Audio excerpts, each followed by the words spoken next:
Good. Well, Father Steve and Father Clement both said they've had so much of you that they were going to give you the gift of their absence tonight. Father Clement is hunting. Actually, he's trying to get a prime spot so he can hunt tomorrow. He's getting up at 3 to beat all the auto workers who are going out to go deer hunting. And Father Steve is on his way to, hopefully he's in Wisconsin by now. It's not that far for crying out loud. With about 40 or so men from the parish, they're doing a little Marian pilgrimage up to various shrines in the state of Wisconsin. There's some really beautiful shrines in Wisconsin. So they both send their best. They're praying for you. Okay, let's pray. In the name of the Father, the Son, and the Holy Spirit. Amen.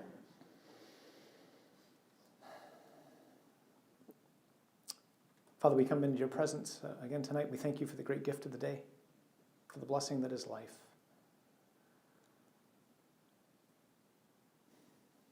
Lord, we ask tonight in a special way that you would give to us an ever greater understanding of the dignity of the creature that you've made in your image and likeness. Help us to understand that there's something special about being human, wherever we find it. That there are no unimportant persons.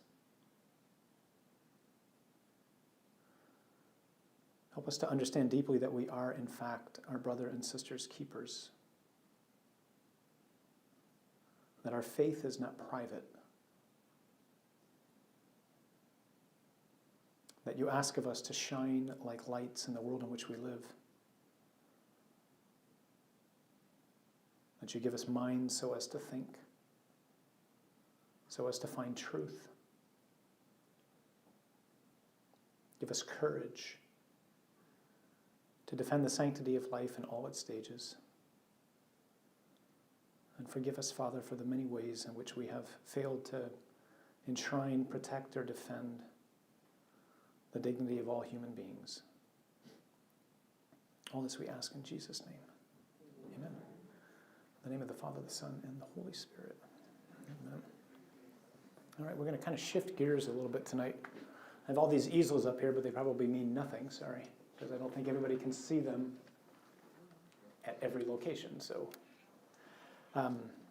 we've talked about the three persons of the Trinity, Father, Son, and Holy Spirit. We've talked about the church. We've talked a little bit about the liturgy. We've talked about the communion of saints. It's all been either explicitly about God, or it's been about those who've gone before us and who are already home. I want to shift gears tonight and talk more specifically about one of the obligations that we have, we could put it that way, as disciples of Jesus, or for those of us who are considering becoming disciples of Jesus, one of the obligations that we will have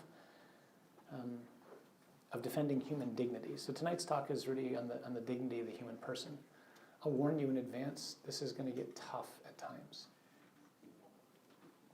I'm going to share with you in a little bit something which is not good to listen to while you eat. But it's crucial that we hear. So let me just start by, here was the purpose of the easels. Just kind of going around the room, I just want to kind of get a discussion to start it from your perspective, not mine, your perspective. What would you consider to be issues which are the most pressing assaults on human dignity? Abortion. Okay, abortion. What else? Human trafficking. Euthanasia, is that what I heard? Okay. Pornography. What else? Drugs? Women's fashions. Huh, women's fashions. Interesting. Yeah, that's no small thing. Interesting. Kind of the media's assault on women, really, huh? And some, you could word that more poetically, perhaps, but... Murder. Ethnic cleansing.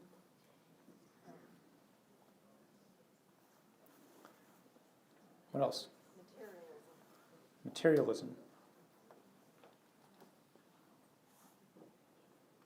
I'm listening. Rape. Murder. Murder. Abuse? Yeah. Racism. Network programming.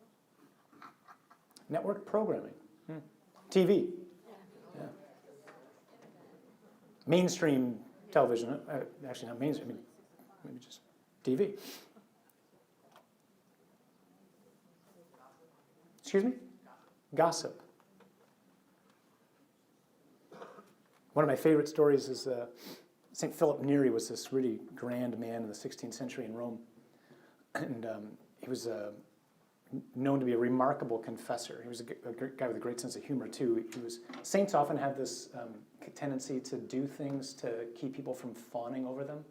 So saints attract people to them, and they act inappropriately towards the saints, often like, oh, you're such a remarkably holy man. Oh, you must be perfect. And so Neri had a beard, and periodically he would just shave half his face, just so people would look at him and go, what's wrong with you? So Neri, as a confessor, when someone would come to confess the sin of gossip, he would routinely, so he lived in Rome, still a walled city at the time, so he would tell them, here's what I want you to do as a penance. I want you to buy chicken, live chicken at the market. And I want you to walk from the center of the piazza to one of the gates of the cities. Pick a gate, doesn't matter which one. And as you walk, just pluck the feathers, pick up all the feathers, or pluck them off the chicken and let them fall to the ground and keep walking. And then when you're done and you get to the gate, I want you to turn around and walk back and to pick up all the feathers. And the person going to confession would always say, Father, I'll never be able to do that. And his point was, exactly. And you will never be able to take back what you've said. It's really worth remembering with regards to speech. Sticks and stones may break my bones, names will never hurt me. Baloney. That's rubbish. Huh? We kill with our tongues. We do great damage with our tongues, so gossip. What else? Sin. So be more specific. So these are all sins. So give me something. So when I sin, it's really against my own dignity. Okay. So all sin is, in a certain sense, an offense against my own dignity. Okay. There was something over here? Infidelity. Infidelity? Mm-hmm.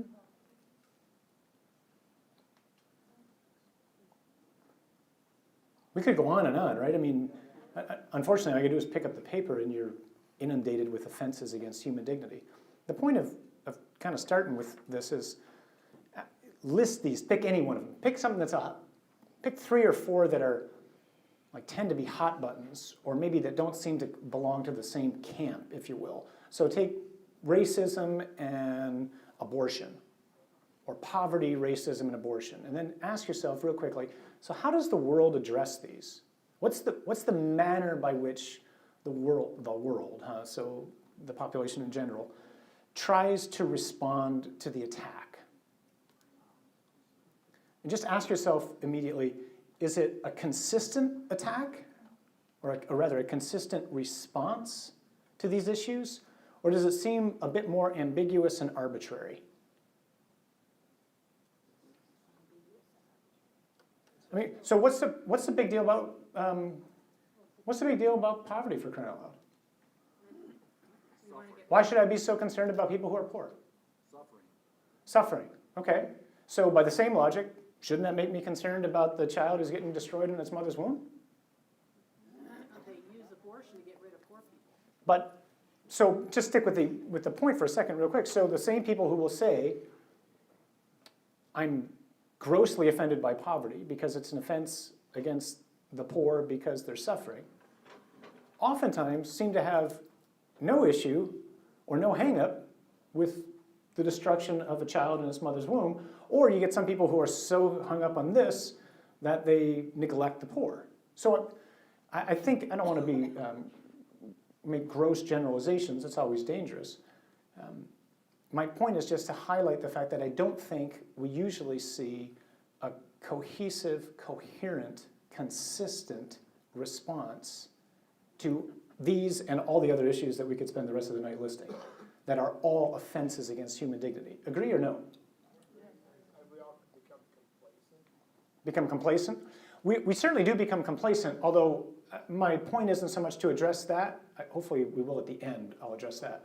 It's more to address this first, like the mind. So there's a man in Denver, actually used to be in Denver, now he's in Philadelphia. He's a cardinal. His name is Chaput, C-H-A-P-U-T. If you're looking for good reading right now, if you're running out of things to read, this is from a set of years ago now, maybe 8 years roughly. It's called Render Unto Caesar. And it's subtitled Serving the Nation by Living Our Catholic Beliefs in Political Life. So we said earlier in the RCIA, for those of us who might remember, that by and large, our world tends to categorize, especially in this country, it tends to categorize people in lots of different camps. But the two categories that I want to highlight right now are these two. There are those who are intelligent, reasonable, logical, well-educated, know how to think, and there are those who have faith. And those of you who have faith are illogical, unreasonable, incoherent, uneducated, bigoted, naive. These are all the words that get thrown around about us. We stressed back at the beginning that it's important to understand that faith is a way of knowing. Faith is not blind. In fact, to not have faith is to be blind. Faith gives one the gift of wisdom. Wisdom is the capacity to see reality as it truly is. And one of the things I think I said early on, maybe the first or second or third week, was I want to try to, and tonight's a good example of that, try to remind us of the burden that we have to use our minds, to think. And we not only get complacent, as Michael mentions, but the other thing that happens, it happens to me anyway all the time, is if I don't continue to read, my mind atrophies. Like if you don't, you experience this when anybody goes back to school at an older age. You just go, wow, that's an overload. Why? Because we don't think much. That's why. I don't mean it to sound harsh, but we don't. We don't think much. We don't critically think. We certainly don't critically think about most of these issues, or at least the culture in general in which we live. I don't want to be too widespread in the generalization again, but we tend, by and large, to not think critically about the issues which matter most. Just take the fact that Thanksgiving is coming up, and for many of us at our kitchen tables or our dining room tables, the two things we cannot talk about are what? Politics and religion. They are, quite frankly, the only two things worth talking about. Ultimately, right? One has to do with ultimate reality. The other one has to do with how should we live now. So if you can't talk about what's going to happen at the end or how should we live now, you're left talking about, well, the Lions lost again on Thanksgiving. And that gets old. So our conversation just becomes inane. Have you seen any good movies? No? Nice. Okay. And inside we're screaming to try to talk about things that really matter, but we don't know how to do it. Because we so often, we either perceive the conversations as being an attack against us, or we do in fact attack another. So we can do that too, right? So Chaput writes this in, early on in this book. Might be a good starting point for us. It says, both major U.S. political parties have plenty of good people in their ranks. Neither party fully represents a Catholic way of thinking about social issues. One of the lessons we need to learn from the last 50 years is that a preferred American quote-unquote Catholic party doesn't exist. The sooner Catholics feel at home in any political party, the sooner that party begins to take them for granted and then to ignore their concerns. Party loyalty is a dead end. It's a lethal form of laziness, to your point, Michael. Issues matter. Character matters. Acting on principle matters. The soundbite and the slogan do not matter. They belong to a vocabulary of the herd, and human beings deserve better. Real freedom demands an ability to think, and a great deal of modern life seems deliberately designed to discourage that. I could not agree more with that. So the church's way of responding to these is through two things. One through revelation and one through reason. So I want to talk quickly about two passages in Scripture and what they highlight, and then I want to talk a little bit about some of the offenses against human dignity, and then propose a solution as to how to get out of this. So the first passage is Genesis 1. Easy to find. Page 1.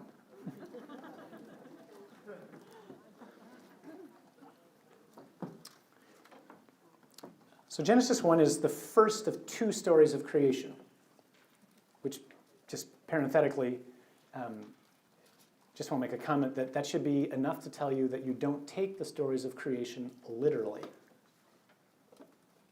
or there wouldn't be two, and they wouldn't be as different as they are. That's not to say that they're not true. It's just that you don't take them literally. We have to discern what it is that we are, what it is the Lord is trying to reveal to us in His Word, and that's a task by all means. But, for example, how do you get 7 days when on day 3 the sun is created? How do you get a day without a sun? I was going to ask that because that's something I never understood. Never understood what? People say don't take it literally, but why are we supposed to take it literally? No, don't take it literally, but it speaks truth. So you can speak, we have a very reduced understanding of truth, mainly because we're such a empirical age, so we believe in mathematical and scientific proofs, and that's basically it. I mean, if it can't be verified or replicated in an experiment somehow, in a controlled environment, it's not true. Well, how do you measure love then?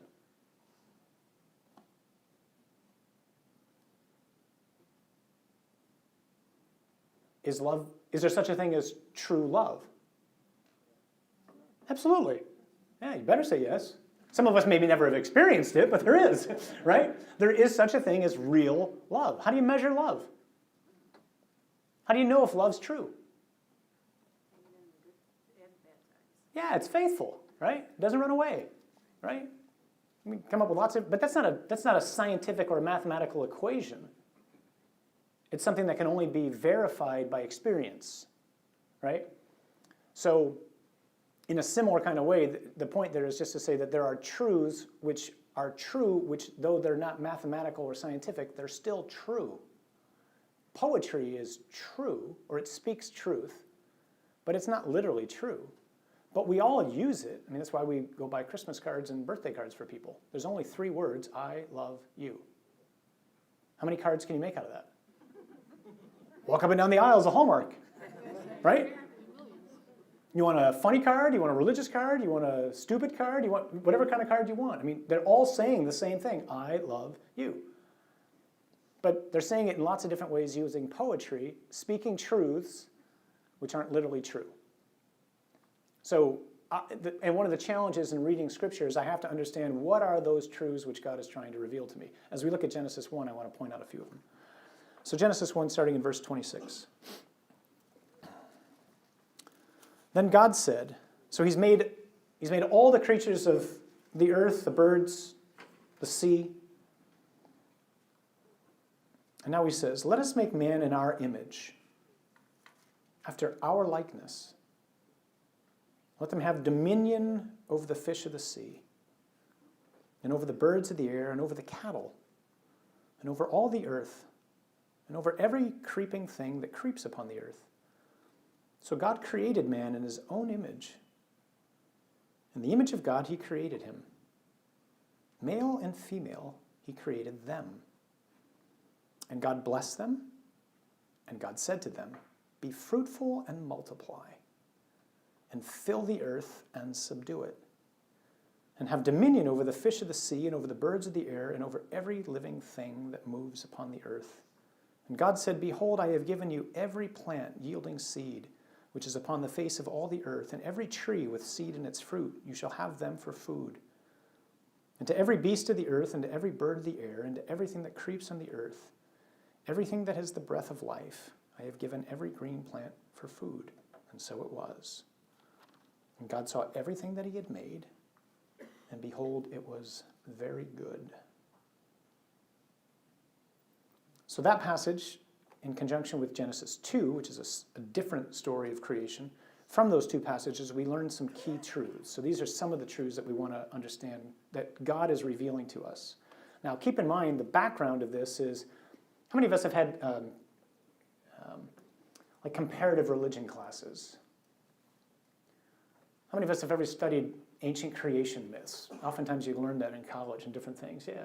So one of the common things in a college class is to say, see, here's all the similarities between, the Enuma Elish or the Gilgamesh epic and Genesis. They're all just pretty much the same. That's by and large, that's a bit crass perhaps, but that's oftentimes how it's more or less presented. All the stories of creation are basically the same. Rubbish. There's nothing like this in any ancient Near Eastern creation story. Nothing. Why? Because in all the other ancient Near Eastern creation stories, here's the worldview. The worldview is there are many gods. They're all like underneath the fates, which is this kind of stratosphere above the gods, which controls the gods. So the gods aren't even the gods. The gods are just like us. They're just anthropomorphisms of us. They're lustful, they're angry, they're jealous, they're bitter, they're wrathful. And to ease their lives, they make humans. So man is created to be a slave, basically. There's no dignity to him. He's just a creature. But a slave is a creature. And woman is nothing like man. Woman's inferior as all get out. That's the worldview of the ancient Near East, okay? So what kind of attitude does that give to somebody who's living in that worldview? Here's the attitude. I came from nowhere. I'm going nowhere. Life is meaningless. Have at it. I came from slime. I'm going back to slime. There's no real point. Maximize pleasure, minimize pain. When the pleasure's real diminished and the pain's too intense, end it. That's a culture that just breeds despair. Sounds like our culture, doesn't it? That's the culture, that's the same mentality behind Darwinian evolution. Not just evolution, Darwinian evolution. Darwinian evolution is not a science, it's a philosophy. Because it's trying to ascribe reasons that it can't give reasons for. It's making philosophical statements, not scientific statements. We came from nothing. Well, that's not a scientific statement. Now you've made a philosophical statement. It's one thing to talk about evolution. It's another thing to say that there was never anyone that started this, or there was never any reason for which it was created. That's not a scientific statement. That's a religious and a philosophical statement. That's a worldview. You can't prove that. But if that's true, if I just kind of evolved from some lower life form, and there was really no ultimate point to my life, and when I die, I just become food for worms, I'm not wasting time being good. Because it would be just that. It would be a waste of my time. There would be no reason for me to be good. Not if I'm going to be logical and coherent. The background, so that's the background of when Genesis, or when the Lord reveals to the Jewish people the truth about creation, which we would not know unless the Lord reveals to us. So what's the Lord tell us? The Lord tells us this: there's one God. There's not many, there's one. And he's good. He's nothing like us. He's always good. And everything he made for one reason: because he loves. And the greatest of everything that he made is man, the human person, not the male. And man alone is made in his image and likeness. And man exists as both male and female. And they're both equal, though obviously not the same. And they're both made for friendship with him. They're not made to be as slaves. They're made to be as friends. Not because he's bored, but because we need him. And he's created us, we'll learn this ultimately, huh? We talked about this earlier, 2 Peter chapter 1, verse 4, that God has made us to partake of his own divine nature. That's the destiny for which he has made every single one of us. Especially tonight when we look at this topic, we want to hold that in front of us. There's nobody who's not been made to be divinized. Whether they are or not is another story, but nobody here was made for any purpose other than to be divinized. Not to dissolve into God's Godhead, but for you as you are, Phil and Patty, John, whoever, to be sanctified, to be totally taken possession of by God, to be perfectly who I was intended to be, to share in his own life, to love him as I was intended and desire to love him, and to love you as I was intended and desire to love you. That's the end. That's heaven. There's no locks in heaven. It's the single most amazing thing to me about heaven. I mean, if I really think about just state of affairs, imagine going home tonight and not worrying about a lock. What a different life you live. There's no fear. So the worldview of the Jewish people is no. One God, he's good, everything he made out of love. The greatest thing he made is the human person. The human person's made to be his friend, and the end for which the human person exists is to share in his own divine life.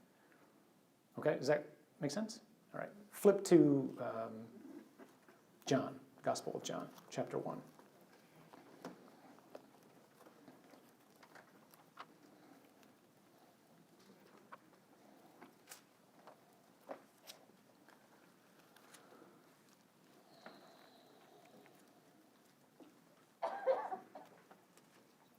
In the beginning was the Word, capital W.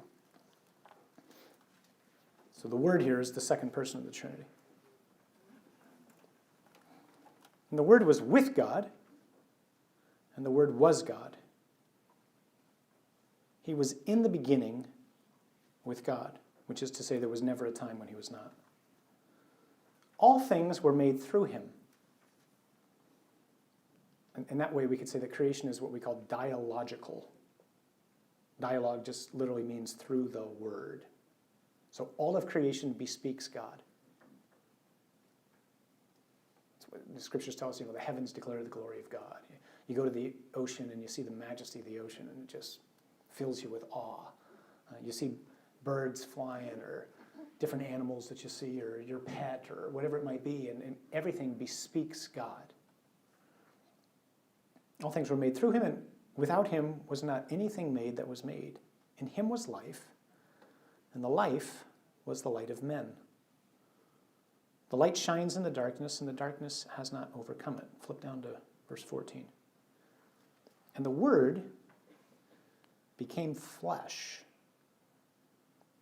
and dwelt among us, full of grace and truth. And we have beheld his glory, glory as the only begotten Son from the Father. So in a couple weeks, I think Father Steve's going to talk to us a little bit about what we call the liturgical seasons. There's a rhythm to the church's life on a given basis throughout the course of a year. We focus in on various mysteries of the Christian life, and particularly various mysteries of Jesus' life. So the church's year begins not in January 1st, it begins in either November, December, depending upon how the calendar falls, and it begins with a season known as Advent, which is this time of preparation for the celebration of Christmas. So this is a perfect time, actually, to look at this. What we celebrate at Christmas is what? That the one who made everything,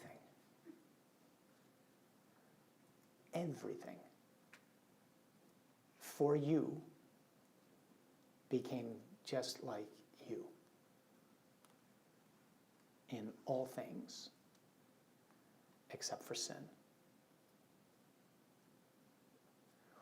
We're so used to that does not shock us. That should stun you and me. C.S. Lewis, when talking about this, was trying to help people understand what it's like for God to become a man. So he said, well, imagine you becoming a slug. No, leave your humanity, leave the greatness that is man, to become a slug, to hang out with him, to crawl through all the little cracks in the sidewalk, to come out in the rain, and to die for them. Any volunteers? Except the gap between you and I and a slug is nothing in comparison to the gap between God and us. Because you and I and slugs are all creatures. And God is not a creature. But to save the creature that he loves the most, the only creature made in his image and his likeness, God became a man. That is shocking. You add that to what we see in Genesis 1, and we understand, so there's something different about being human. The Word did not become a baby seal. He didn't become a bald eagle. He didn't become a manatee. He became a man.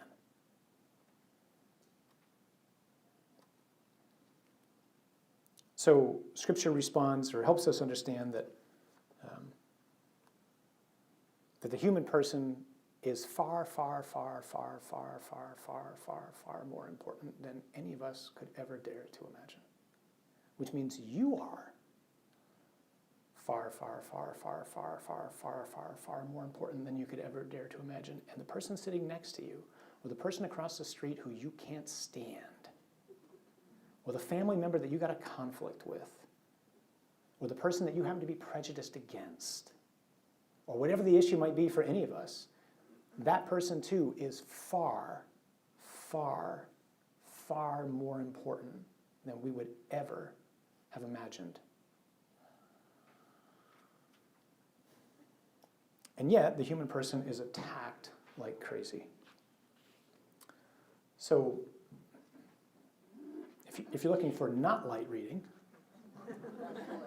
you might want to pick up this. Pope John Paul II was arguably one of the greatest people who has ever lived, and a significant influence on many of us, and a real influence of mine. I had a great good fortune of having met him many times when I lived over there. And he had a tremendous way of thinking. So Wojtyła lived in Poland, which was described by someone once as the country that lost World War II twice, first to the Nazis and then to the Soviets. So he understood oppression really well. In a biography written about him by a man named George Weigel, it says this: the traumatic events that shaped his early life. So John Paul II lost his mom and dad and his brother. He was an orphan basically by the age of 20. He had none of his family left. Grows up in Nazi-occupied Poland, survives that, survives almost a fatal accident during the war, then survives under the communist regime. He's a contemporary of Jean-Paul Sartre, who, for those of us who have ever studied existential philosophy, comes up with the idea that life is just absurd, that there's no point. So Sartre's conclusion to the same decades that John Paul lived through was there's no meaning. John Paul came to a very different conclusion. It says the traumatic events that shaped his early life could have led him to conclude that human existence is irrational, even absurd. He came to a different conclusion. Beginning with his late teenage years under the Nazi occupation, he gradually came to the conviction that the crisis of the modern world was, first of all, a crisis of ideas. This is so important, people. A crisis in the very idea of the human person. History was driven by culture and the ideas that formed cultures. Ideas had consequences. And if the idea of the human person that dominated a culture was flawed, one of two things would happen. Either that culture would give birth to destructive aspirations, or it would be incapable of realizing its fondest hopes, even if it expressed them in the most nobly humanistic terms, i.e., like us. All men are created equal, endowed by their Creator with certain unalienable rights. Among these are the right to life, liberty, and the pursuit of happiness. In 1968, before he was the Pope, he wrote this to a friend of his. He suggested that the crisis of modernity, the era that we're living in, involved a degradation, indeed a pulverization, of the fundamental uniqueness of each human person. That's one of the most striking lines I've ever come across in my life. That the fundamental crisis of the age in which we're living is a degradation, but more than a degradation, the pulverization of the fundamental uniqueness of each human person.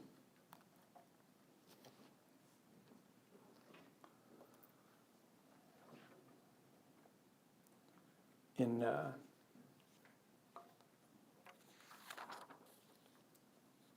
Vatican II, the Church said this. This council, Second Vatican Council back in the 1960s, lays stress on reverence for man, the human person. Everyone must consider his every neighbor, without exception, as another self. Just think if we actually did this. Did anybody see the movie 12 Years a Slave? Anybody see it? It's brutal, isn't it? What was your experience walking out of that movie? Yeah, it's heartbreaking, you cried. I mean, I just wanted to be so kind to everybody I met. You know?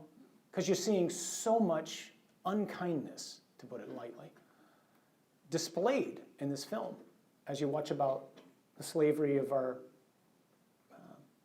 black brothers and sisters in the South before the Civil War. It's horrific. I mean, unfortunately, that only lasted for about an hour and a half. Then I got back to being how I normally am. But for an hour and a half, I was trying to be really intentionally kind to everybody. And then I start glaring at the guy who cut me off in the car. But imagine what would happen if we really lived this way, huh? If we really took into account that everybody we see is someone like me. They're another self.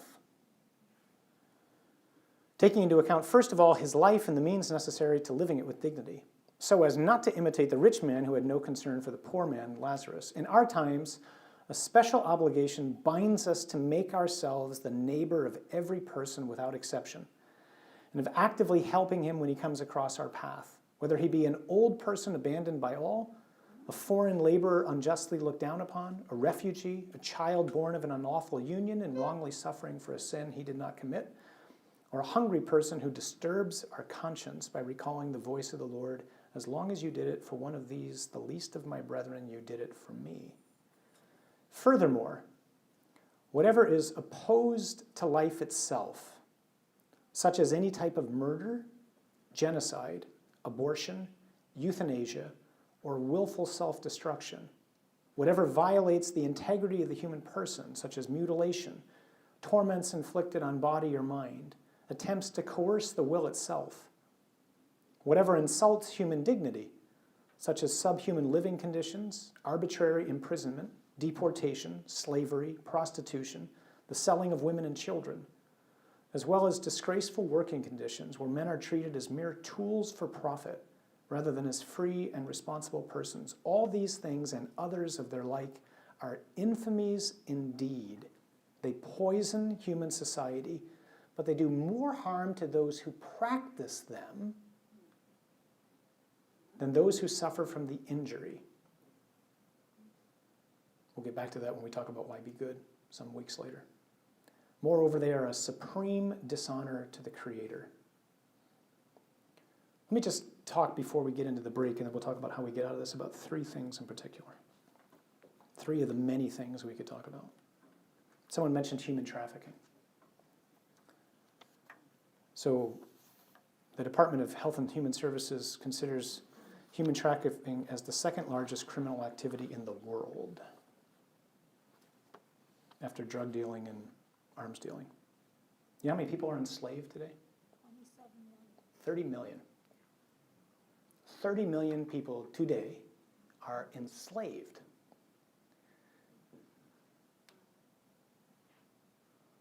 So you go see 12 Years a Slave, and you think, oh my gosh, how do we do that? Well, we do it now. You know what the industry makes in a year, in any given year? $32 billion. It's almost impossible to convict.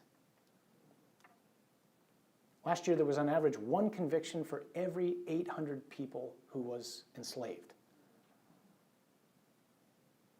And it happens all around us. It typically falls into 2 categories: human trafficking for sexual exploitation and human trafficking for economic gain. And human trafficking for economic gain is rampant in this country.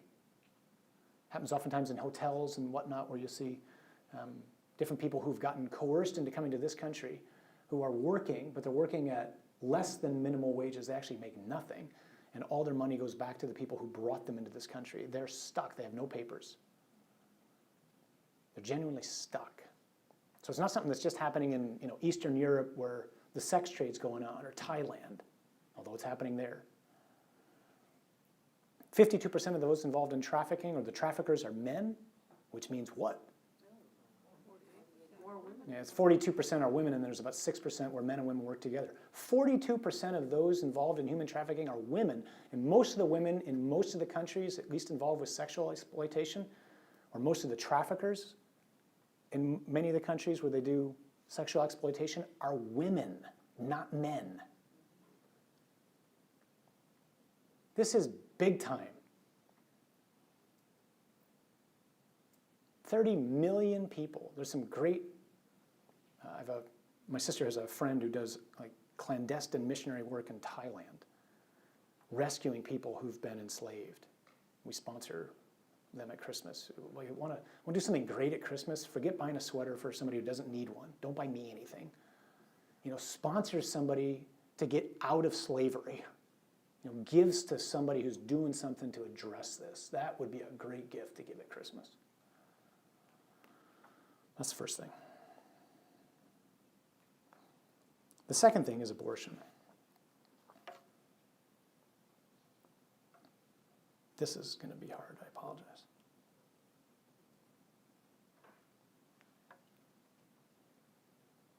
Anybody ever seen a movie on abortion? What have you seen? October Baby. Anybody ever seen a movie depicting an abortion? Or anybody ever seen a clip depicting an abortion? What have you seen? It was in high school. We had to watch it. Really? You watched a clip of an abortion in high school? No kidding. Wow, I'd love to know what you saw. Seriously. Anybody else? Silent screen? No, it wasn't a movie. It was just a clip. Okay. You remember what it was?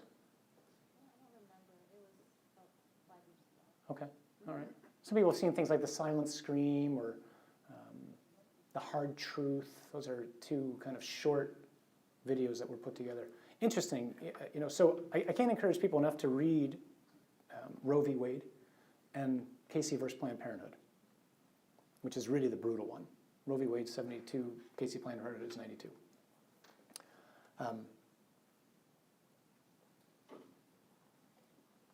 I presume by now, although you may not all know this, but Jane Roe, whose name is Norma McCorvey, is a Catholic now.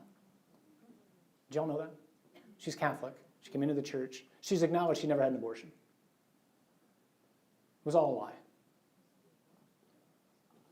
The man who was responsible for telling women that the slogan you should use is pro-choice, and don't ever let a man tell you what to do with your body, was an abortionist named Bernard Nathanson.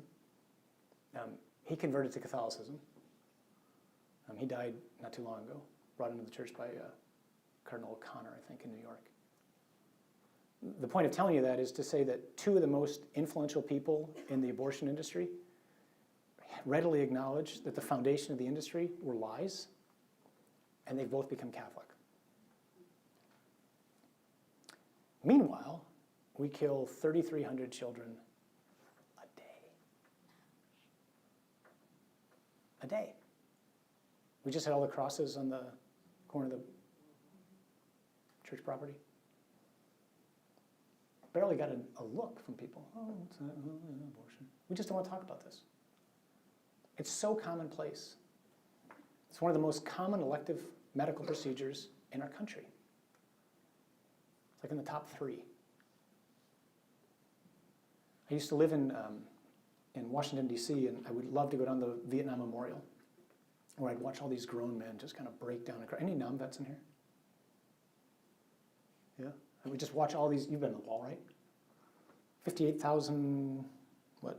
58,200 and some odd. I think it's 58,256 names on the Vietnam Wall. So, you know, their names are just etched onto the wall. The wall's like this, it just keeps going. And they just kind of trace their finger over their friends and they just start to bawl. That's something. If you were to make the same monument for the victims of abortion since Roe v. Wade as the Vietnam Wall Memorial, which is in the mall in Washington, D.C., it would go from Washington, D.C. to Baltimore and back.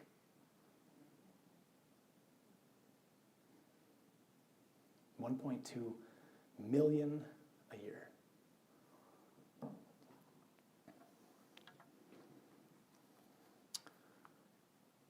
So 12 Years a Slave was a book written by the man who was born free, who was married, had 2 kids, kidnapped, sold 3 kids, sold into slavery, spent 12 years as a slave in Georgia, escaped, got home, wrote this book to tell people you have no idea what we're talking about when we say that we have to repeal slavery. And so he put a description on a term. I'm going to share what I'm about to share with you so that I can do the same. This is from the 2007 Supreme Court case. This is you can read this online. 2007 Gonzalez v. Carhart. It was the Supreme Court decision that upheld the ban against partial birth abortions, which, thanks be to God, are not legal anymore. So it's talking about the act called in question here. So it prescribes a particular manner of end. Just listen to the language of this and listen to how clinical this is written about and ask yourself, how did we get here? Because that's what we started about this, talking about, is there a consistent, logical, coherent way of addressing all of these assaults on human dignity or not? And I would argue that there's not. The act prescribes a particular manner of ending fetal life. So it's necessary here, as it was in Stenberg, an earlier decision, to discuss abortion procedures in some detail. God have mercy on us. Abortion methods vary depending to some extent on the preference of the physician and, of course, on the term of the pregnancy and the resulting stage of the unborn child's development. Note they just acknowledge that. It's an unborn child. Between 85 and 90% of the approximately 1.3 million abortions performed each year in the United States take place in the first 3 months of pregnancy, which is to say in the first trimester. The most common first trimester abortion method is vacuum aspiration, otherwise known as suction curettage, in which the physician vacuums out the embryonic tissue. Early in this trimester, an alternative is to use medication, commonly known as RU-486, to terminate the pregnancy. Now, the remaining abortions that take place each year most occur in the second trimester. The surgical procedure referred to as dilation and evacuation, or D&E, is the usual abortion method in this trimester. Although individual techniques for performing D&E differ, the general steps are the same. A doctor must first dilate the cervix, at least to the extent needed to insert surgical instruments into the uterus and to maneuver them to evacuate the fetus. The steps taken to cause dilation differ by physician and gestational age of the fetus. A doctor often begins the dilation process by inserting osmotic dilators, such as laminaria, sticks of seaweed, into the cervix. The dilators can be used in combination with drugs, such as misoprostol, that increase dilation. The resulting amount of dilation is not uniform, and a doctor does not know in advance how an individual patient will respond. In general, the longer dilators remain in the cervix, the more it will dilate. Yet the length of time doctors employ osmotic dilators varies. Some may keep dilators in the cervix for 2 days, while others use them for a day or less. After sufficient dilation, the surgical operation can commence. The woman is placed under general anesthesia or conscious sedation. The doctor, often guided, but note, not always guided by ultrasound, inserts grasping forceps through the woman's cervix and into the uterus to grab the fetus. The doctor grips a fetal part with the forceps and pulls it back through the cervix and vagina, continuing to pull even after meeting resistance from the cervix. The friction causes the fetus to tear apart. For example, a leg might be ripped off the fetus as it is pulled through the cervix and out of the woman. The process of evacuating the fetus piece by piece continues until it has been completely removed. A doctor may make 10 to 15 passes with the forceps to evacuate the fetus in its entirety, though sometimes removal is completed with fewer passes. Once the fetus has been evacuated, the placenta and any remaining fetal material are suctioned or scraped out of the uterus. The doctor examines the different parts to ensure the entire fetal body has been removed. Some doctors, especially later in the second trimester, may kill a fetus a day or two before performing the surgical evacuation. They inject digoxin or potassium chloride into the fetus, the umbilical cord, or the amniotic fluid. Fetal demise may cause contractions and make greater dilation possible. Once dead, moreover, the fetus's body will soften, and its removal will be easier.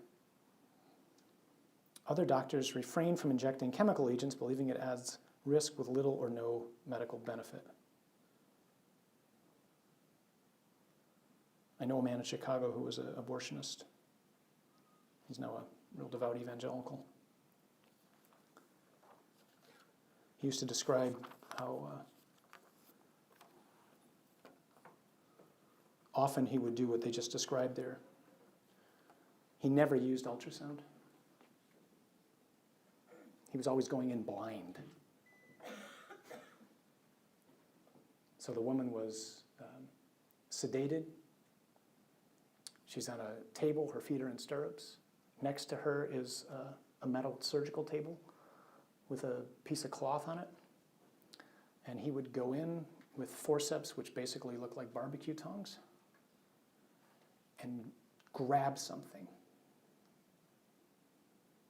And as soon as he found something solid, he would clamp down on it as hard as he could, and he would pull.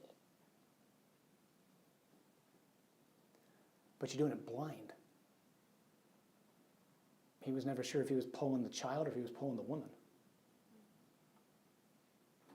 And he'd pull out a piece and he'd put it on the table.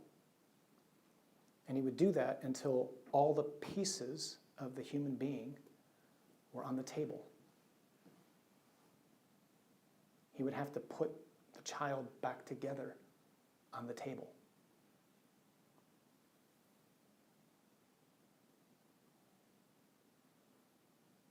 How is this a right?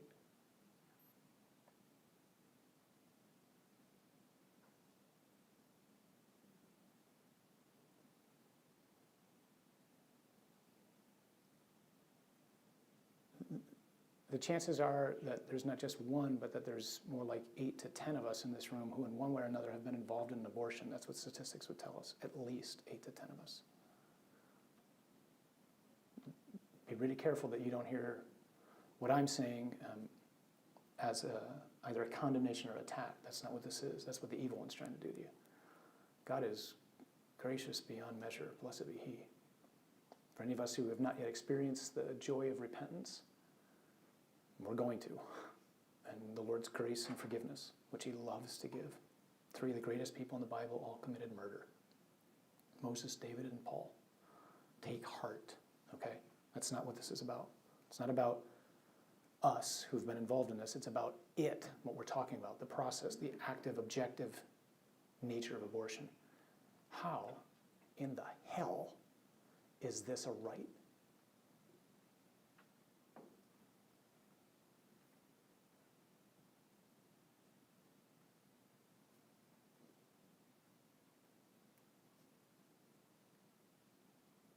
How is it that if you're pregnant and I hurt you and kill the child, I'm charged with murder, but you can do that, and it's a right?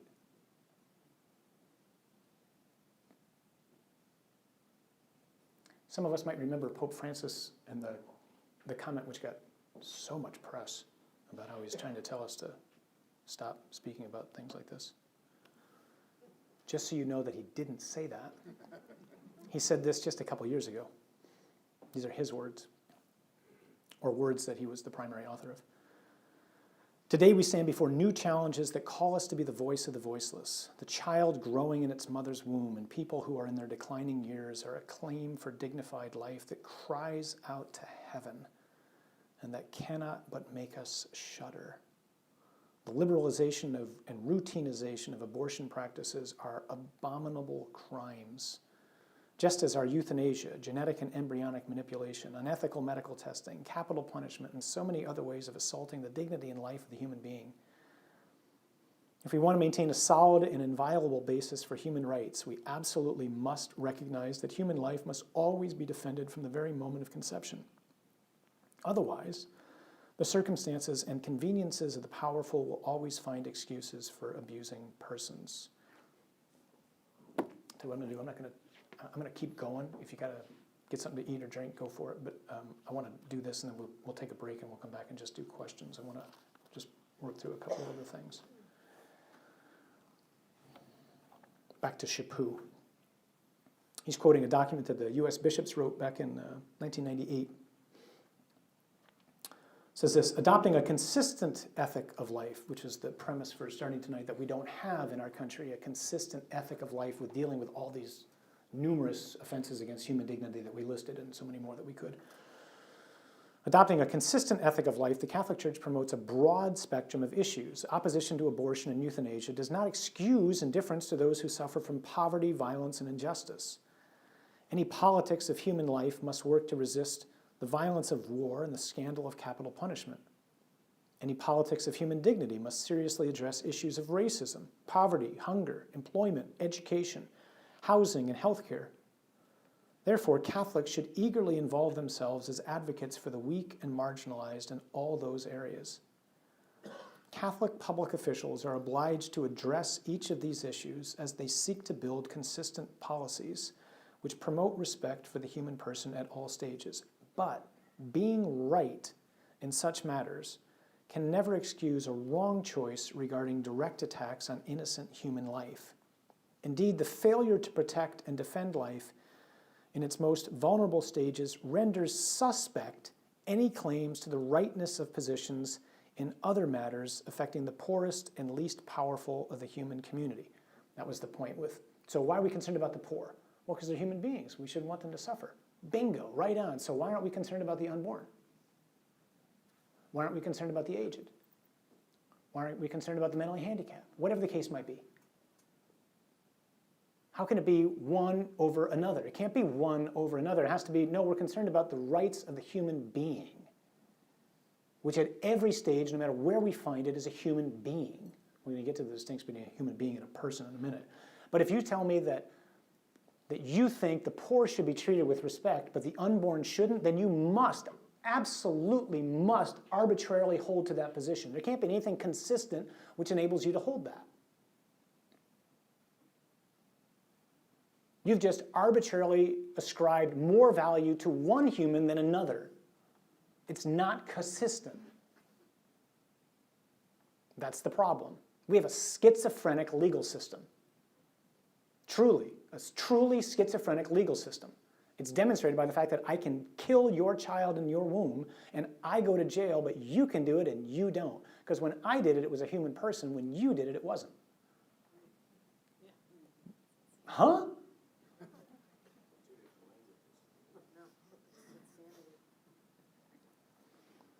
If we understand the human person as the temple of the Holy Spirit, the living house of God, then these latter issues fall logically into place as the crossbeams and walls of that house.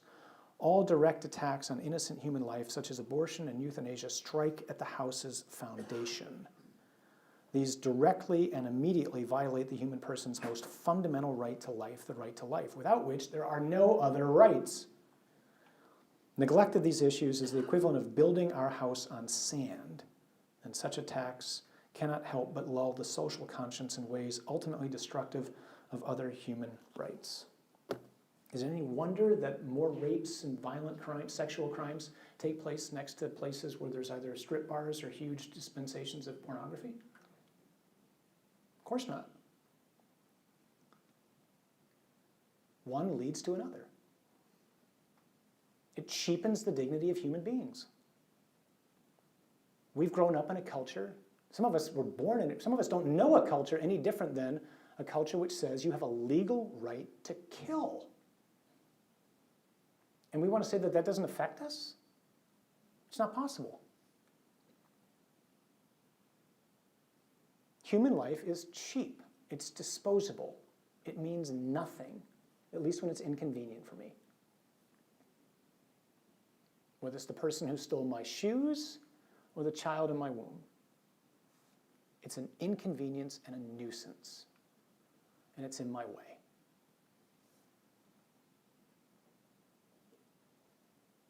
We sit here and shake our heads about what the ancient Romans did. The ancient Romans did nothing like us.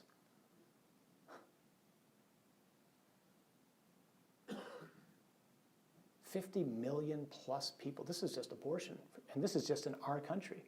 Add to that human trafficking, add to that the scourge of pornography, and all the other things that we could talk about. What's the challenge here? Two challenges. First of all, it's really important to understand this is not a religious issue. This has nothing to do with faith. It has everything to do with this, with thinking, with critical thinking.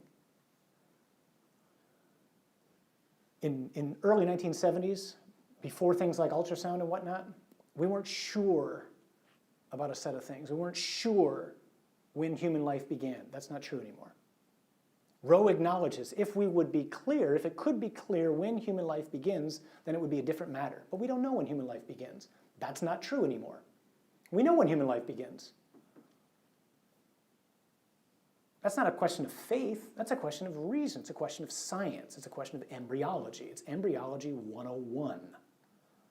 You don't get a... someone explain to me what a fertilized egg is, please? Yeah, it's an embryo. It's not a fertilized egg. Or it's a zygote anyway, right? It's not a fertilized egg. It's not an egg anymore. Yeah, well, but that's a philosophical question. But medically, it's not a fertilized egg. Once the egg and the sperm have met, it's no more an egg. It's its own DNA. It's not its mom's DNA. It's not its dad's DNA. It's its DNA. It just needs nutrients and an environment. Same thing you and I need. Don't give me nutrients and environment, I'll die. Take away the nutrients and environment from a zygote, it dies. It's a human being. That's clear. That's indisputable. The syllogism goes like this. In years past, the attack of the pro-abortion movement used to be two syllogisms, conclusion, first syllogism.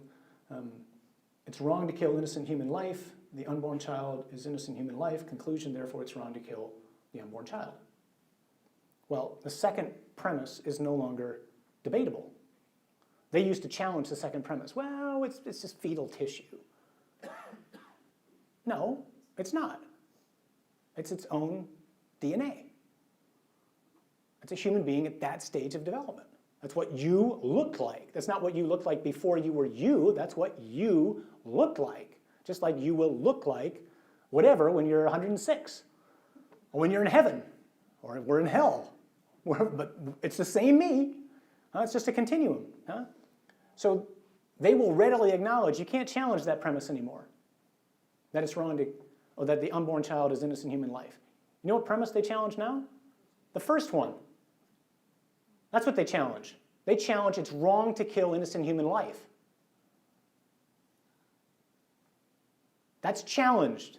The chair of the ethics department at Princeton University challenges that. He has a book called What's Wrong with Killing.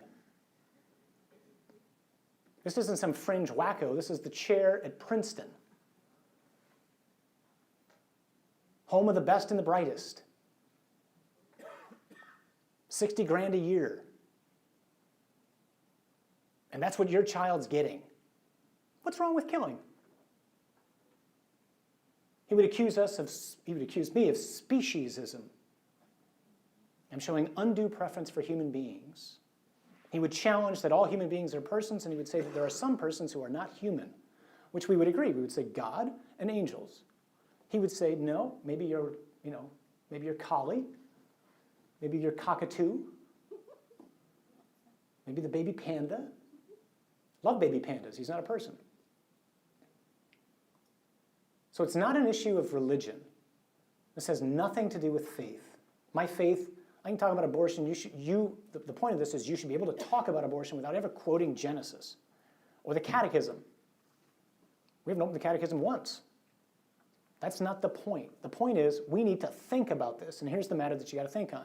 It's a really simple either or. Either, since we know that you don't have a fertilized egg, you have a new human being, either all human beings are persons and therefore have rights, or else, it's the only other option, only some of them are.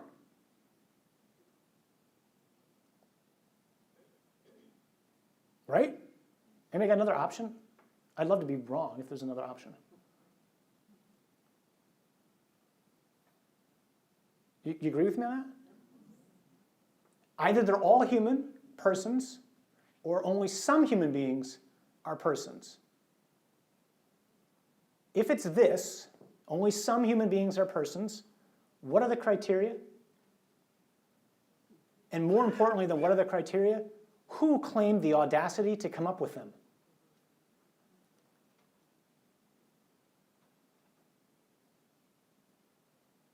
What are we going to use?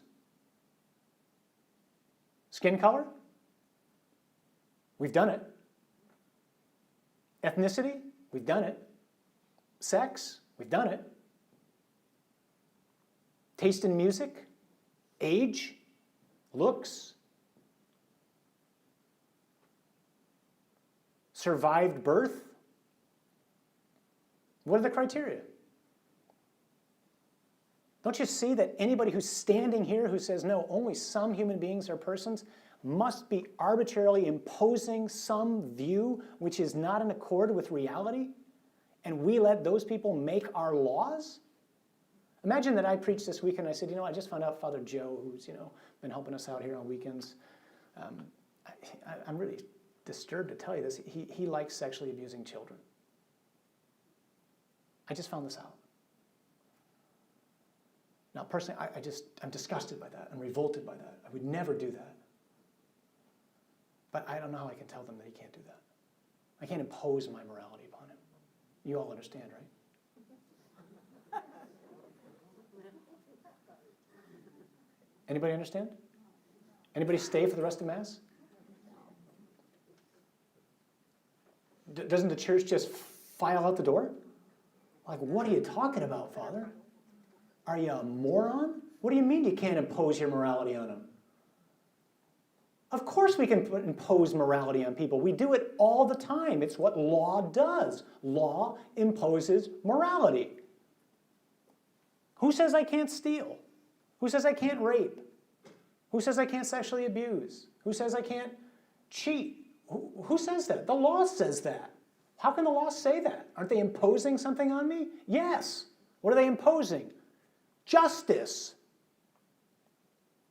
They're imposing reality upon me. They're saying you cannot have a culture thrive where people cheat or kill or rape or abuse. Some things, not simply because we go, ugh, to them, but because we can understand there's reasons why those are harmful to the individuals who do them and to the victims. We can understand reasonably, without any recourse to faith, that's not good for culture.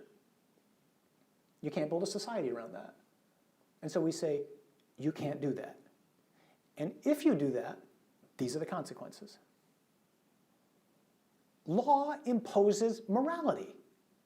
The question is the law in accord with reality? And since we know from reality, from basic embryology or science, that the child in the womb is in fact a human being, and we have laws that say you can't kill innocent human beings, how do we have that law? And the tragedy is not just the body of Christ, but the US population, by and large, is complacent as all get out. Well, what are we going to do? It's terrible, but I don't know. Anybody know who William Wilberforce is? Who's William Wilberforce? He was a gentleman from Britain who worked endlessly to stop the slavery in Britain. Yeah, he was the man responsible for ending the slave trade in England, in the United Kingdom. He worked for decades. There's a movie. Decades. It was a great movie. Yeah, Amazing Grace. Yeah, it's a book originally. It's fabulous. Extraordinary man. Talk about a heroic man who just persevered, stayed the course, fought the fight, understood there is no way we can not care about this.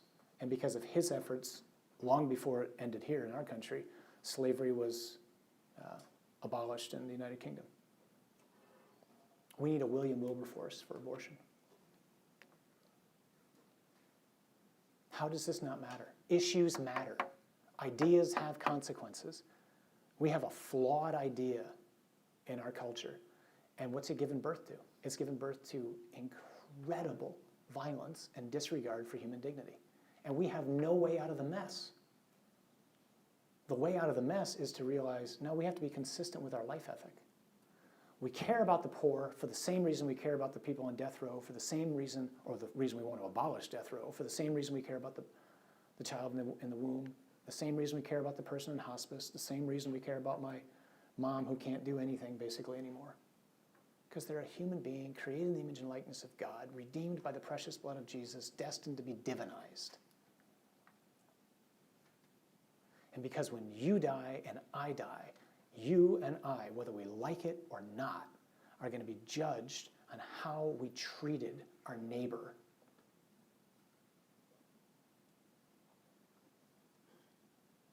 Remember a couple weeks back, we had the reading of Lazarus, the parable of Lazarus and the rich man? Anybody remember that parable? So Jesus tells a parable. It's really not about taking care of the poor, but it's certainly one of the points that's in there, but it's not the main point. He tells the story of the rich man, Lazarus, who lived in luxurious robes and never was lacking for food and all this. And at his door was this poor man named Lazarus who never got anything to eat. Even the dogs would come and lick his wounds. Rich man dies, Lazarus dies. Rich man goes to hell. Lazarus goes to heaven. Someone tell me what Lazarus or the rich man did? He asked for Lazarus to come and... No. To get him in hell. What do you do? He did nothing. We call that a sin of omission. There are sins of commission, things we did, and sins of omission, things we didn't do. It's possible to do sins of omission which put our souls in jeopardy.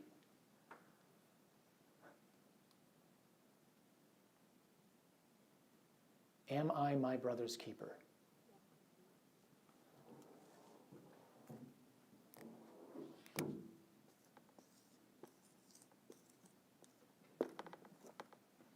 You better believe it. And so are you. And the Christian body and the human body is just blind right now and asleep in so many places. Or at least in comparison to what we could be doing, right? There are a lot of people doing some really heroic things. I don't mean to dishonor them. They're doing some really heroic things. Some of us here are doing some really heroic things. We got to first understand what is the way to think about this, and then we have to be bold in talking about it. And we got to fight like crazy and pray like crazy. Fight, meaning, we got to get involved in what we can. The underlying thing in all this, as we break here, is perhaps this point. There is no such thing as a private Christian.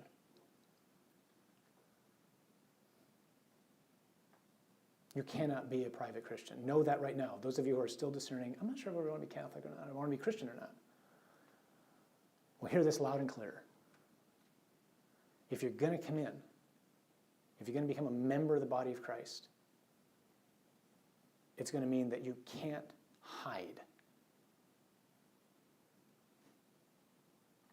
You can't be quiet. You can't keep your hands in your pockets. You can't do it. And it's going to get hard. Wish I could tell you otherwise, but I don't think it's true. It's going to get really hard. For us to live the message of the gospel, for us to be disciples of Jesus, for us to let the light shine, which he's going to place inside us who are not yet baptized, and has already placed inside those of us who are baptized. If we're going to do that, good grief, they nailed him to a piece of wood, for crying out loud. And he had no sin. I got pages of sin in my life, books of sin. You have a field day with me and you, at least with me. Don't expect them to applaud when you let it be known that you want to be Catholic. That ain't going to happen, I'll tell you that right now. We're going to applaud at the Easter Vigil if you come in. And pretty much from that point on, the applause is over. All right? So soak it up as much as you can, get some juice, some donuts, and then get ready. Strap on the armor, and let's go to work. And these are great days to be alive. Because we have in front of us some tremendous issues and tremendous opportunities to speak about. And the world is longing for this. Which culture do you want to live in? A culture where it says only some human beings are persons and therefore have rights, or the one that acknowledges they all are? You want to live in this one. Everybody wants to live in this one. At least so long as they're considered a person. It's our task as disciples of Jesus to make this world more human. The Bishop Vigneron puts it as this way. I love this expression. Someone asked him once, like, what's our task? He says, here's your task. It's God's world. He wants it back. It's our task to go get it.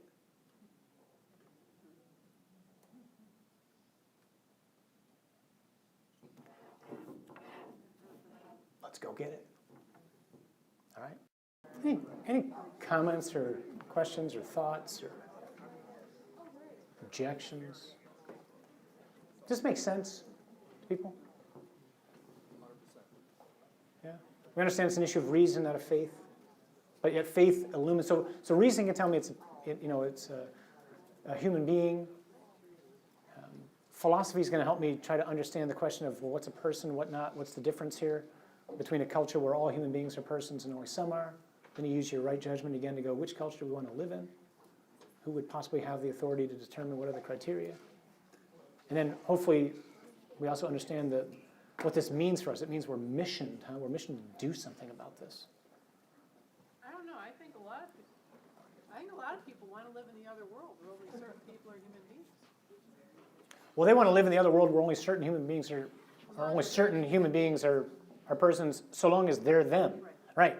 But we've had enough examples of this to understand, don't you realize how quickly tides can turn? And you can go from being in this camp to all of a sudden being one of the non-persons, depending upon something as arbitrary as who's in power. I mean, it's in this century and it's all over in different countries. Whether it was in Rwanda, whether it was in Germany, whether it was in Ukraine, whether it was in our country in the South, whether it's in our country now with the unborn,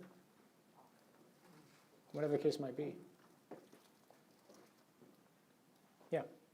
Couldn't one say that our American Constitution, as it was originally, in the very beginning, was an attempt to establish dignity for human beings? Couldn't we say that the Constitution was an attempt to establish dignity for human beings? Yeah. Well, certainly in words. Well, But there's the dilemma too, right? So the man who writes it has slaves. Jefferson has slaves. Jefferson said the Constitution rests upon the rock of the commandments. Yeah, although Jefferson's not a Christian. Jefferson's really not a Christian. He wrote his own Bible. He annotated the Bible. There's such a thing known as the Jeffersonian Bible. It ends with the crucifixion. He considers Paul to be the greatest enemy of Jesus who ever lived. He took Paul, in Jefferson's words, took Jesus from being a great moral teacher to being something that he never claimed to be, namely God, and thereby ruined it. Jefferson's a really conflicted person. This man does tremendous good. I don't mean to slander Jefferson. It's just to be kind of honest about him. I mean, so the founding of our country has clear Christian roots.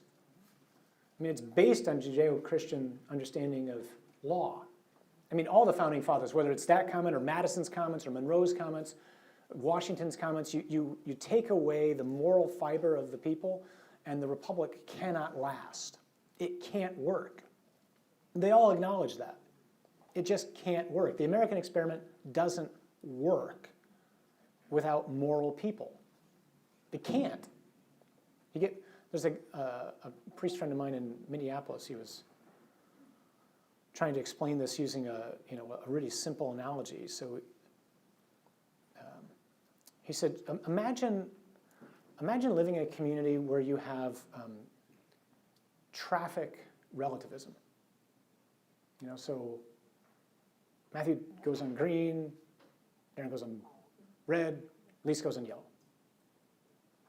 Danita drives on the left, Vivian drives on the right, I drive in the middle. What do you got? You got chaos. You got absolute chaos. Like, you can't drive. You would never be able to get anywhere. You would simply be running into people left and right. We have moral chaos. It can't work. We're living under the illusion that, it's all going to be fine. It's not going to be fine. It can't work. So, and the Founding Fathers acknowledged that is the presupposition. So the American experiment is an amazing experiment. There's never been any country like this. But that was the point of reading John Paul's quote, or Weigel's quote about John Paul, that it's not just dictatorial regimes that trample on the human person. If the idea of the human person is flawed, like ours is, then even though we have noble aspirations and the language, it ain't going to work. Not only is it not going to work, it's not working now. We kill 1.2 million of our citizens, what should be citizens, every year, without batting an eye.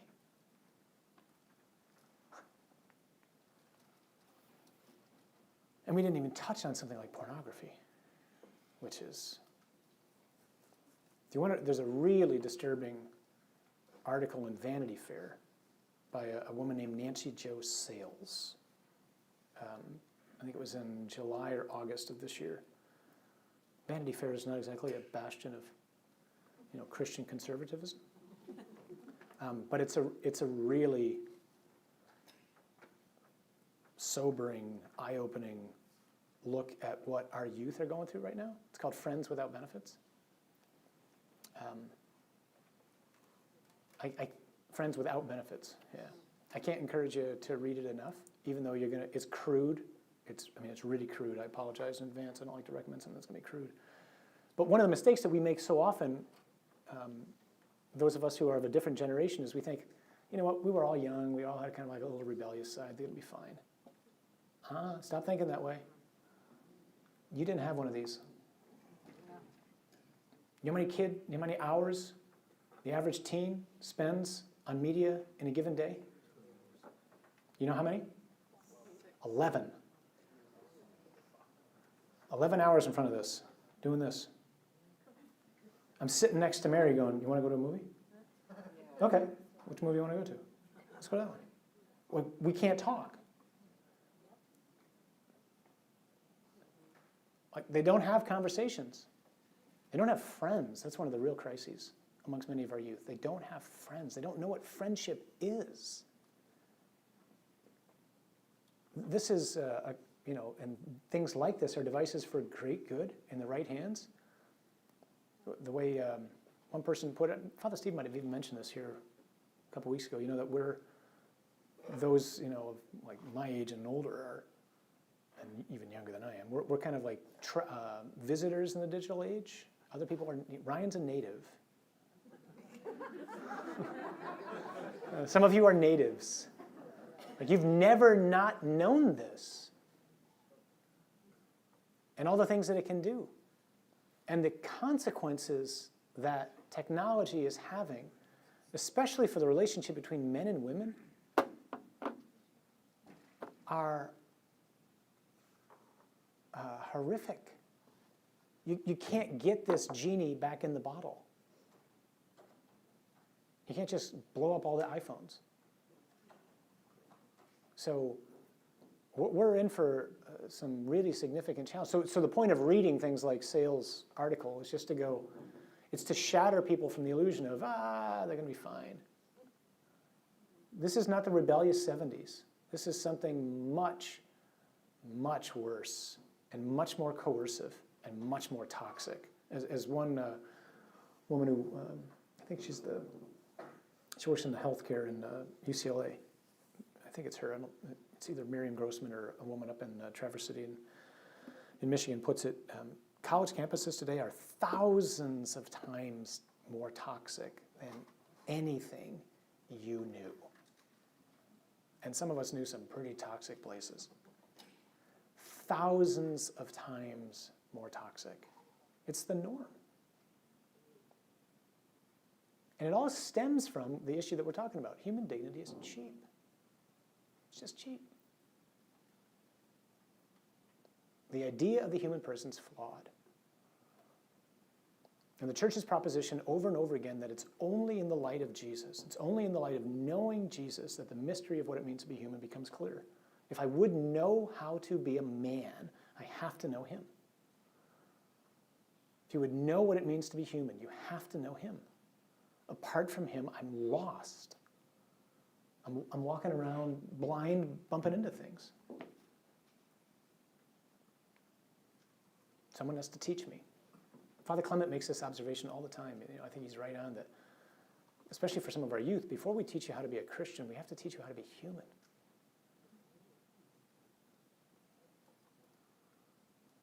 And some of us just don't. We never learned what it meant to be human. Never learned kindness. Never learned politeness. I was at dinner with some folks the other day, and the mom and dad looked at the daughter who was just sitting there the whole time where, like me and a couple other guests are over there, and the person's just on their phone texting in the middle of, we're just all sitting together. The person's just texting. Didn't even have the sound off so I can hear all the keys being made. And the mom, several times said, please turn that off. She wasn't being, the child wasn't being, malicious. She genuinely didn't know that wasn't appropriate. I'm just blown away by that. How many of us have had the experience of talking to somebody and then someone pulls out their phone as we're talking to them? I mean, what are you trying to tell me? You're trying to tell me you're not as important as this right now.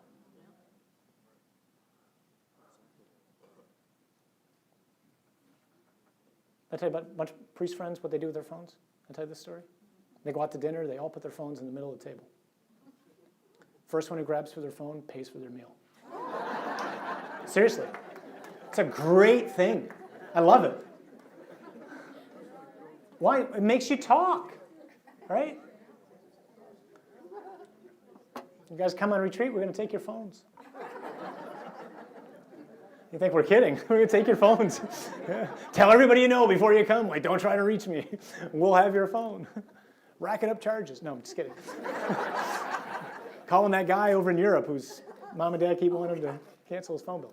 I take care of my granddaughter, and they live in Lake Point. Okay, so it's a big subdivision. There's got to be hundreds of kids in this subdivision all summer long. I didn't see a kid outside. I mean, it's like, where are the kids? Yeah. What are they doing? Yeah, so the observation was just, things that many of us did when we were growing up, be outside. I mean, why play a video game of football when I can play football?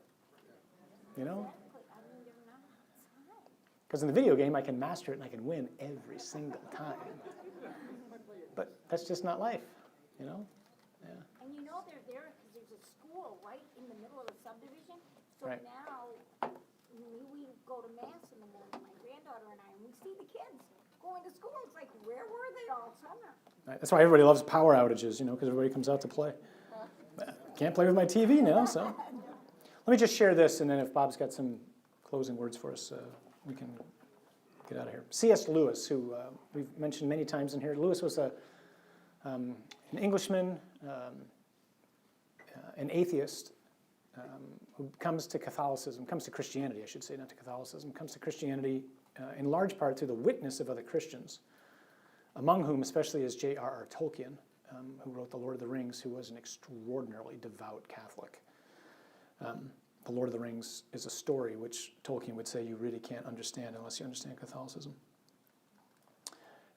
Anyway, Lewis goes on after his conversion to become one of the most beloved Christian writers of the 20th century, and by Protestants and Catholics both.